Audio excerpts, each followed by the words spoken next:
You ever walk away from something for a while, thinking everything will stay the same? Well, imagine this. I came back after 1 year, and there was a brand new house sitting on my land. Not a shed. Not a fence. A full-on house. And guess who built it? The HOA. Yeah, buckle up. This gets insane. I never expected my small break from this town would turn into a war over what belonged to me. I bought that property fair and square, and for years, nobody touched it. But when I moved away for work for almost a year, everything changed. And hey, before I continue, please hit that subscribe button so you don't miss stories like this, because trust me, this one will leave you speechless. When I first returned, everything looked normal at a distance. But the closer I drove to my property line, the more confused I got. I saw construction work, fresh pavement, and landscaping that sure wasn't there before. For a moment, I thought I took a wrong turn. But the sinking feeling in my stomach told me otherwise.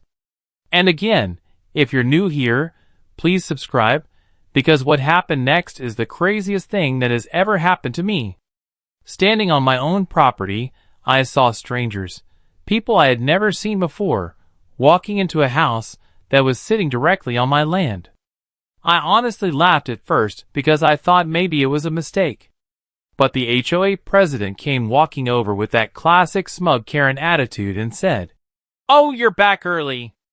And yeah, before this gets even more chaotic, subscribe, because the end of this story will shock you. I took a deep breath and asked her what was going on.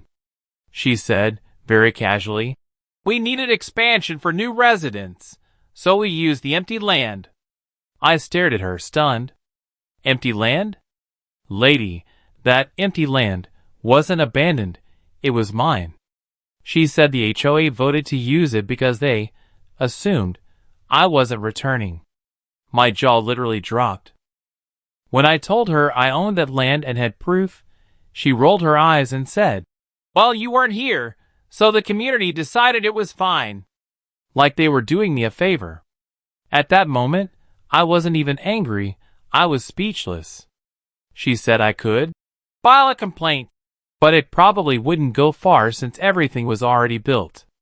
That's when I smiled and said, "All right, let's see." The next day, I went straight to the county office, pulled every title record, boundary file, and purchase document I had.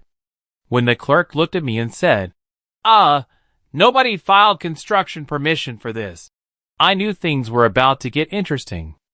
The HOA didn't just build illegally, they built without permission at all. I hired a lawyer, a calm but cold kind of guy who looked like he sued people for breakfast. When he saw the pictures and documents, he laughed and said, "Oh, they have no idea what's coming."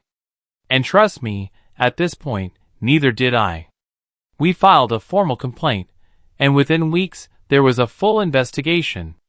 The county, zoning officers, insurance adjusters, and even law enforcement got involved. The HOA tried to defend themselves, saying the land was unclaimed, but the records proved otherwise. They were cooked. Completely cooked.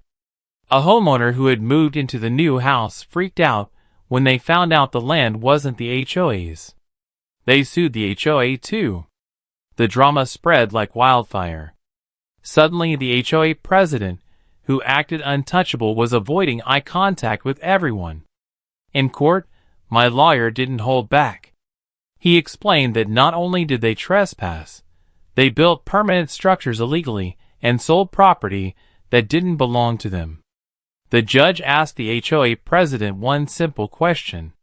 "Did you have permission from the owner to build?" She answered, shaking, "No." Boom. That was it. If you enjoyed this story and want more real HOA chaos, hit like, leave a comment, and make sure you subscribe, because trust me, the next story I tell will be even wilder. Thanks for watching, and remember,